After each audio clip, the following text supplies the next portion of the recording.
Hi everybody, welcome back to my weekly Rage Fix. As always, I hope you had a great week and I bless you. The next week should be a wonderful week as well.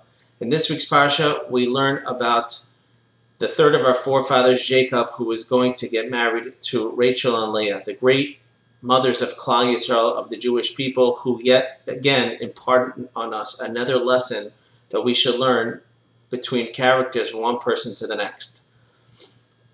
When Jacob wanted to marry Rachel, he suspected his father-in-law, known to be a trickster, to have another trick up his sleeve. And when he said to him, I want to marry Rachel, he said to him specifically, Rachel, your daughter, your youngest one. And both Jacob and Rachel knew that their father may play tricks. So therefore they set up a system, they set up a few signals in order to make sure that it was actually her. So on the night of the wedding, Jacob would ask her certain questions. Only she would know the response to them. And like that, Jacob was assured that it would be Rachel.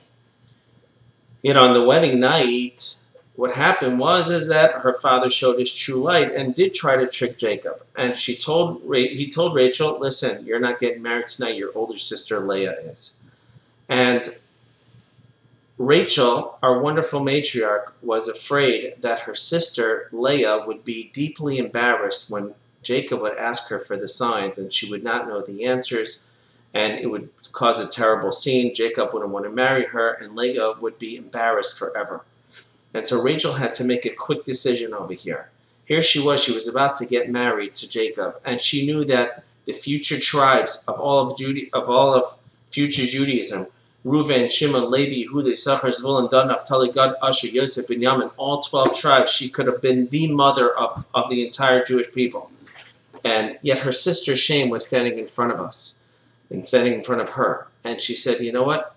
My sister Shame is more important to me than me even being the mother of all the Jewish people.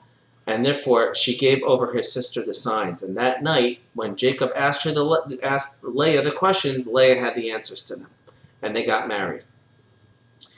We see over here an incredible thing, to give up so much just for the sake of somebody else.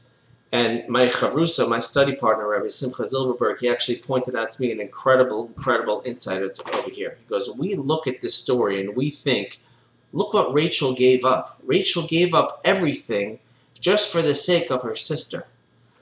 Yet Rashi teaches us that it's actually not so. Ultimately, what would have happened was, if she had not given over the signs, she would have stayed married. She would have been married to Jacob. And as we see later, that Rachel was childless. She was barren. She couldn't have any children. And Leah had children right away. And what would have happened is that Rachel wouldn't have had any children. Jacob would have married Leah anyway. And Leah would have had all the children. But Rashi tells us that because Hashem remembered that which Rachel did, she merited therefrom to be able to have Joseph and Binyamin.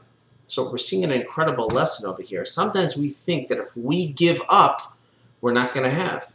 And the Torah is teaching us that no, just the opposite. When you give up for somebody else, that's the greatest way for you to merit. And Rachel, because she gave up, she actually gained thereby. She wouldn't have had any children, and Leah would have been the only matriarch of the Jewish people.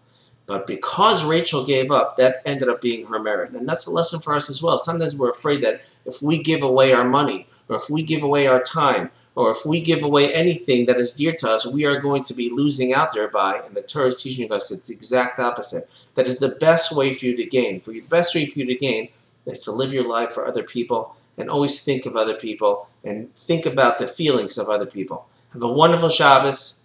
I hope you enjoyed watching. Take care. Bye-bye.